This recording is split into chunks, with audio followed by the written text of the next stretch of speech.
The jungle moon had no name that humans could easily speak. It was marked on star maps only by a cold number and a warning sign that most pilots tried to ignore. The air was thick, warm, and full of strange smells that did not belong to any world near Earth. Tall, black trees rose like silent towers, their leaves wide enough to hide small animals that glowed softly in the dark. The ground was wet from endless mist, and every step made a quiet sound, as if the moon itself was breathing. Somewhere between those silent trees, a human lay half hidden under broken branches and torn nettle. Elias Ward had once believed that war would feel loud all the time. He had imagined endless explosions, shouting voices, and bright flashes in the sky. But the truth of war, he had learned, was often quiet. Painfully quiet. The kind of quiet that made a person hear their own heartbeat and wonder how long it would keep going. His uniform was burned along one side. The symbol of the Human Medical Corps was almost gone, blackened by heat. One of his arms shook when he tried to move it, and his side hurt every time he breathed. The crash of the transport ship had happened hours earlier, maybe longer. Time was difficult to measure when the sky above was hidden by leaves and smoke. He knew he should keep moving. Training said that staying still in enemy territory was dangerous. Training also said that this moon belonged to hunters who did not forgive weakness. But his body refused to listen to training. So he stayed where he was, breathing slowly, trying not to think about the patrols that might already be searching for survivors. Far away, something moved through the jungle without sound. It did not step on branches. It did not disturb the mist. Even the glowing insects stayed silent as it passed. The being who moved between the trees was not human. Kethra of the Varelian huntresses followed the trail easily. To her senses, the jungle was not confusing at all. Every leaf carried a story. Every drop of water held a memory of movement, and the scent she followed was unlike anything native to this moon. It was warm, fragile, unfamiliar, human. She had hunted many kinds of prey across many worlds. Some were fast, some were strong, some were clever enough to hide for days. But humans were different. They were soft in body, weak in claw and tooth, and yet they crossed the stars as if fear meant nothing. Her people did not understand that, so they hunted humans to learn why. The broken path of crushed plants and burned earth led her closer to the crash site. Pieces of human metal lay scattered like fallen fruit. Smoke still rose in thin gray lines. No movement, no sound. Most survivors would have tried to run. This one had not gone far. Kethra slowed, her breathing calm, her muscles ready. Ending a life was never difficult. It was simply the final step of a hunt. Clean, certain, necessary. She reached the place where he lay. For a long moment she only watched. The human was smaller than she expected. Pale skin marked with dirt and dried blood. Strange fabric wrapped around wounds. One hand still pressed weakly against his side, as if trying to hold himself together. His eyes were closed, but not in death. She could hear the heartbeat. Slow, but steady, easy prey. She stepped forward, silent as falling dust. A dry leaf cracked under her foot. The human's eyes opened. They were not the eyes she expected. No wild panic. No desperate scream. Only pain and quiet awareness. He saw her clearly. Saw the curved shape of a Varelian hunter. Saw the claws that could cut through armor. Saw the predator that every human soldier was trained to fear. For a few seconds, neither of them moved. Kethra waited for begging. Most prey begged at the end. It was a sound she knew well. But Elias Ward did something strange. He looked at the deep cut along her shoulder. It was small by Varelian standards, but the burn around it showed recent battle damage. Plasma scoring. Untreated. His voice, when it came, was weak and rough. "You're hurt." Prey did not speak first in a hunt. That was not the order of things. He tried to sit up and failed, a quiet breath of pain escaping him. Still, his eyes stayed on the wound, not on her claws. I can help, he said slowly. The jungle remained silent, as if listening. Kethra felt something unfamiliar then, not fear, not anger, something else, something without a clear name. Confusion. Why would prey offer aid to the hunter who came to kill him? It made no sense. She should end it quickly. Honor demanded efficiency. Mercy was not part of the hunt. Yet, she did not move. The human reached with shaking fingers toward a small pack beside him. Every motion was slow, careful, as if sudden movement might frighten her. He opened the pack and removed a simple medical tool. Cloth, sealant, pain reducer. Tools meant for saving life, not taking it. His hands trembled as he worked, but his focus never broke. Even now, even facing death, he behaved like a medic, training deeper than fear. "You should sit," he murmured, more to himself than to her.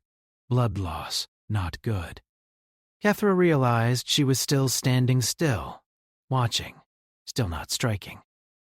She could end him before his next breath. Her claws were faster than thought. Her people would expect nothing less, but the moment stretched longer and longer. Finally, she lowered herself slightly, not in surrender, not in trust, but in something close to curiosity. The human crawled closer, inch by painful inch. Each movement cost him strength. She could smell the weakness growing. She could smell death waiting nearby. Still he came closer.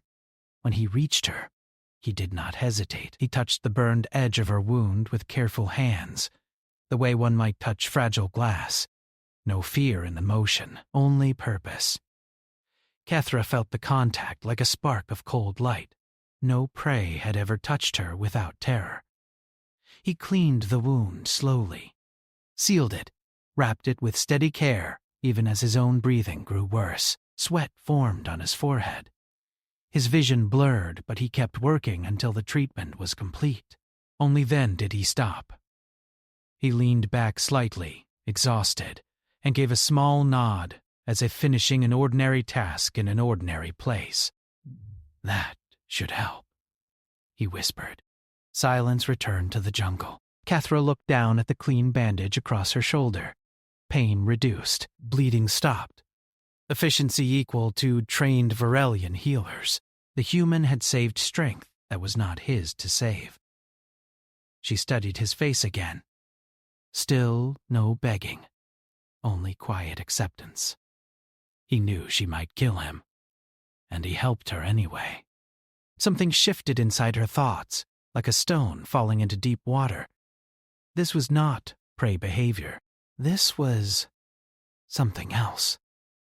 The human's eyes grew heavy. His strength was nearly gone now. Treating her had cost the last of it. Before unconsciousness took him, he spoke one more time, voice barely sound at all. "Don't die out here," he murmured softly. Not a plea, not a bargain, a wish. For her. Darkness closed over his vision, and his body finally went still. Kethra remained there for a long time after. The hunt was over. The prey lived. Honor had no rule for this moment. Wind moved slowly through the tall black trees. Distant creatures began to glow as night deepened. The jungle continued its endless breathing, uncaring and eternal. At last Kethra stood. She looked down at the fragile human one final time.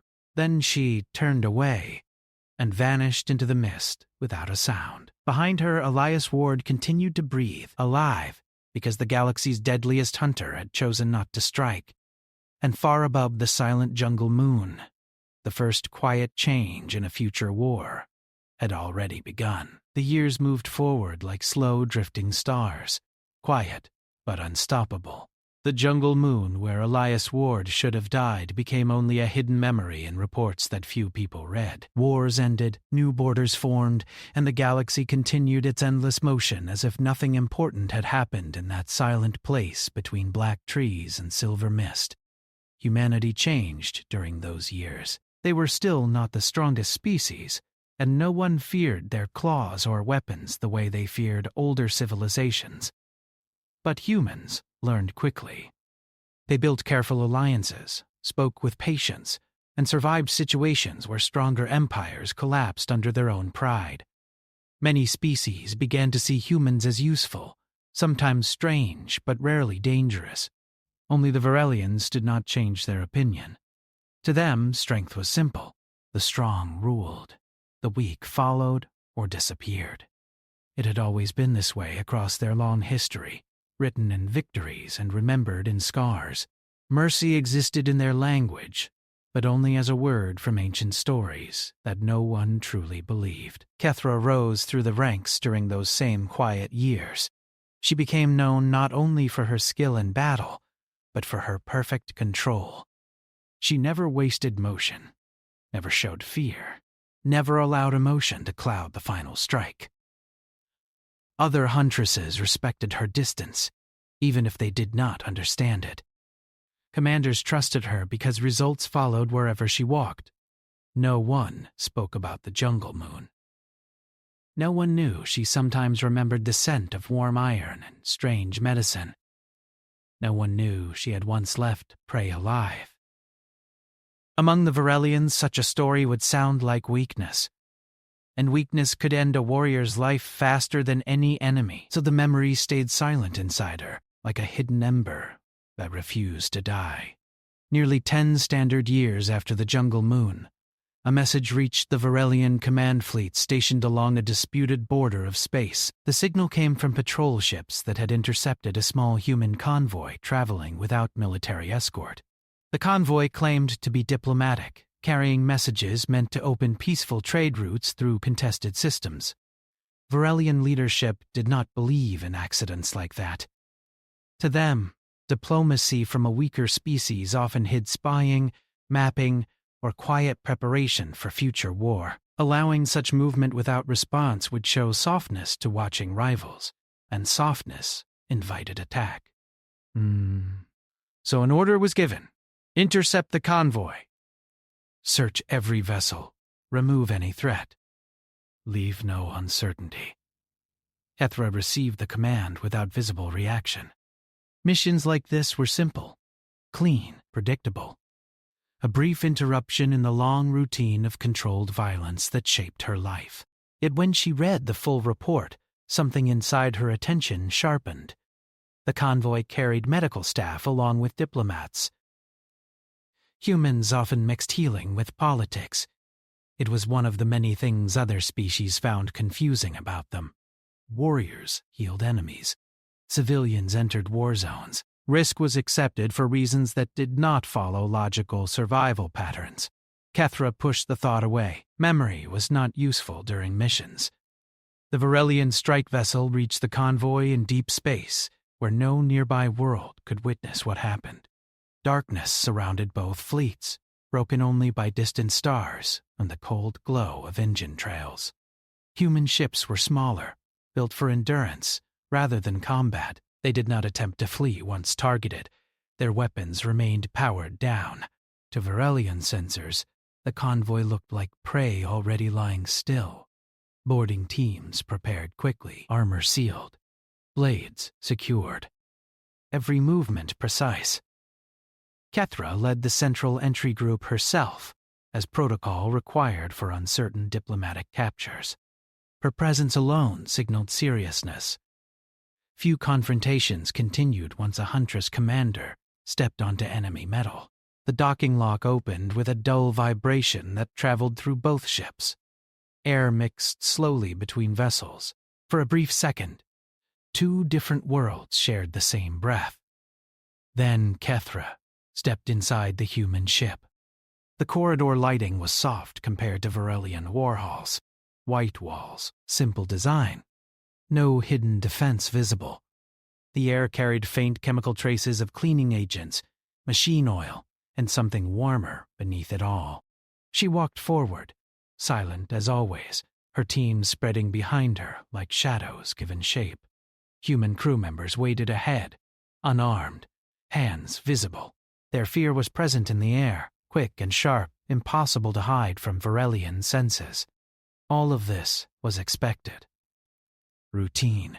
Then she reached the central chamber of the vessel, and the world stopped. Among the many human smells, one pattern rose clearly above the rest, softer now, older, touched by time and distance, but unmistakable. Warm iron, medicinal sealant, quiet breath in a silent jungle. Her body became perfectly still. The chamber, the crew, the mission, even the watching warriors behind her. All of it faded for one impossible heartbeat. Memory returned with perfect clarity. Black trees, silver mist. A wounded human who chose to heal instead of beg. The scent was here, alive. Her gaze moved slowly across the gathered humans until it found him standing near the center of the room. His hair showed lines of gray now. His posture carried years of responsibility, but the calm in his eyes had not changed. Elias Ward looked at her as if he had always known this meeting would happen. Recognition passed between them without words. No one else in the chamber understood the silence stretching tight as a drawn wire. One of the Varelian warriors behind her shifted slightly, waiting for command. Protocol demanded immediate control of all high-value individuals. Delay suggested uncertainty. Uncertainty suggested weakness. Kethra remained motionless. Inside her thoughts, two truths collided. Duty required action. Memory required pause. Memory required pause. Elias did not move closer. He did not step back. He simply stood with quiet patience, the same way he had faced death years before. Fear existed in his body. She could sense it, but it did not rule him. Finally he spoke, voice calm despite the armed hunters surrounding him. "It's been a long time," he said softly. Several Varelian warriors tensed at the sound of casual speech toward their commander. Disrespect could justify immediate punishment. Kethra lifted one hand slightly. The warriors froze again. A single silent command, obeyed without question. Her eyes never left the human. "You remember," Elias continued, "not as a question, but as understanding." Kethra studied him, searching for deception. Humans could lie. All species could. But scent rarely lied, and his carried only truth mixed with fragile hope. "Yes," she said at last. The single word felt heavier than any battle cry. Around them, tension thickened. Diplomats watched. Soldiers calculated. One wrong movement could ignite violence that would spread far beyond this small ship. Elias breathed slowly, as if careful not to disturb the moment. "I'm glad you lived," he said. Simple words, no strategy, no hidden demand, just relief. Something unfamiliar moved again through Kethra's thoughts. The same unnamed feeling from the jungle moon, now stronger because it had survived time. Behind her, a Varelian officer spoke through a private channel, voice sharp with concern. Orders from high command demanded immediate detention of convoy leadership. Delay was already being noticed. Kethra knew the next choice would carry consequences. Arresting him would follow duty. Harming him would erase uncertainty forever. Letting him stand free would risk everything she had built. The chamber waited in perfect silence. Stars burned cold outside the hull. Distant witnesses to a decision that might change more than one life. Kethra took a slow breath, and for the second time in her life standing before the same fragile human scent, she hesitated. The silence inside the human ship did not feel empty. It felt heavy, as if every breath carried the weight of many possible futures. No one moved too quickly. Even the distant hum of the engines seemed softer, careful not to break the fragile moment that stood between peace and violence. Kethra remained still, her eyes fixed on Elias Ward. Around them, warriors, diplomats, and crew members waited for a command that did not come. Among the Varelians, hesitation from a huntress commander was almost unheard of. Decisions were meant to be sharp and immediate, like the final strike of a hunt. Delay suggested doubt, and doubt could spread fear through an entire fleet. Yet she did not give the order. Inside her mind, memory and duty continued their quiet struggle. The jungle moon felt both distant and painfully close. She could still see the broken metal, the dark trees, and the fragile human who had chosen to heal instead of beg. 10 years had passed, but the meaning of that moment had never faded. It had only waited. Elias stood calmly, though his heart beat faster than before. He understood danger. He had lived near it for many years, moving between war zones and fragile ceasefires, trying to hold small pieces of peace together, long enough for them to grow. Fear was natural. Panic was not useful, so he breathed slowly and trusted the same quiet instinct that had guided him on the jungle moon. He believed this moment could still turn toward life. One of the Varelian officers stepped forward at last, unable to accept the silence any longer. His voice carried controlled urgency as he addressed Kethra. "The convoy must be secured," he said. "High Command is waiting." The words were respectful, but pressure hid beneath them. Every warrior in the chamber felt it. Orders existed for a reason. Without obedience, structure collapsed. Without structure, survival became uncertain. Kethra heard the officer clearly. She also heard the faint, steady breathing of the human in front of her. 2 different rhythms, 2 different paths. She spoke without looking away from Elias. "No harm," she said quietly. The chamber reacted at once. Some Varelians stiffened in surprise. Others exchanged brief, silent signals of confusion. The humans did not move, as if afraid that even hope might be dangerous. The officer hesitated. "Commander, the risk—" "No harm," she repeated, her voice calm but absolute. Among the Varelians, tone carried more meaning than volume. There was no anger in her words, but there was no space for argument either. The officer lowered his head slightly and stepped back. Obedience returned, though uncertainty remained like a shadow at the edge of light. Elias felt a quiet release of tension in his chest. Not safety, not yet, but possibility. "Thank you," he said softly. Kethra studied him, still searching for the hidden strength that humans carried. Physically, he was fragile compared to most species in the galaxy. Time had added lines to his face and slowed his movements. Nothing about him suggested dominance or threat. And yet he stood in the center of danger, without hatred. She did not understand it fully, but she could not ignore it either. "Why are you here?" she asked. The question held more than simple curiosity. It asked why humans continued to walk into places where survival was uncertain. Why they risked loss for reasons that seemed unclear to stronger civilizations.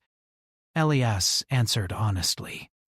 He had learned long ago that truth, even when fragile, could travel farther than careful lies. "We are trying to stop another war," he said. "Trade routes, shared medical support, open communication.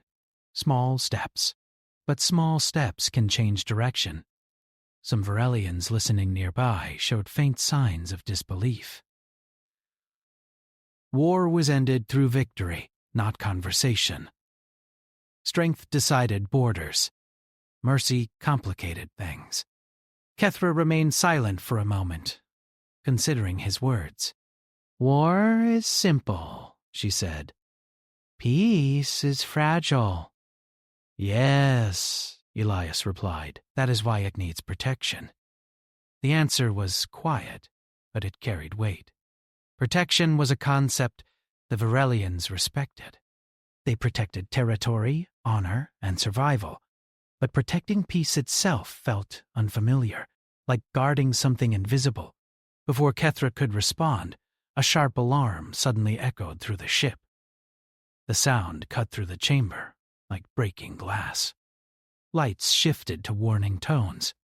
Human crew members looked toward control panels in confusion. This signal did not match any system failure. It meant attack. A transmission burst across multiple channels at once, filled with distorted noise and fragments of angry speech. The words were difficult to understand, but the meaning became clear quickly. A radical human faction, opposed to peace with the Varelians, had followed the convoy in secret. They believed cooperation was betrayal. They intended to destroy both the diplomats and the Varelian boarding party, to force the galaxy back into open war. Fear spread fast, sharp, and cold. Outside the hull, small, unauthorized ships moved into firing range. Inside the chamber, every calculation changed in an instant. Varelian warriors reached for weapons by instinct. Human security teams moved to defend civilians. Suspicion returned, threatening to erase the fragile trust that had just begun to form. Kethra processed the situation with perfect speed. The attackers were not under her command. They threatened Varelians and humans equally. Their goal was chaos. A simple solution existed. Withdraw her forces, allow the humans to face their own kind. Preserve Varelian lives only. It would follow strict logic. No dishonor, no risk. She almost gave the order. Then she heard another sound beneath the alarms. Crying. Not loud, not dramatic, just the quiet, frightened sound of human civilians in a nearby corridor. Medical staff. Technicians. People who had never chosen war, but were trapped inside it anyway. The same kind of fragile lives Elias had tried to protect on the jungle moon. Memory and present reality became one single moment. Kethra made her decision. "Defend the ship!" she commanded. Her warriors looked at her in shock. "Commander, they are human attackers." "Defend the ship," she repeated. "All lives." No one argued again. Varelian hunters moved with terrifying speed, not toward conquest, but toward protection. They sealed corridors, redirected civilians, and prepared to intercept boarding threats. Humans watched in disbelief as the species they feared most suddenly fought beside them. Elias felt something deep in his chest tighten with emotion he could not name. Hope, perhaps, or relief that kindness given long ago had not vanished into emptiness. Explosions trembled through the outer hull as enemy fire struck shields. Time became sharp and narrow. Every second mattered. In the chaos, Elias moved toward the medical bay, helping the injured without hesitation. Danger surrounded him, but his purpose remained clear.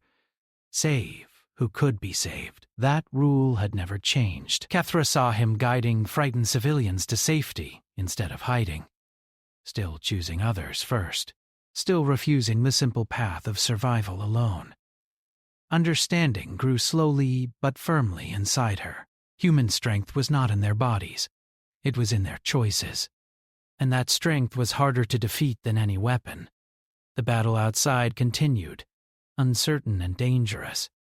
But inside the ship, something more important had already begun to change. For the first time in many years, Varelian warriors and human protectors stood on the same side of a fight, not because of treaties, not because of orders, but because one fragile act of mercy given in a silent jungle long ago had refused to disappear. And in that fragile, impossible moment of shared defense, the future of more than one species quietly began to turn toward a different path.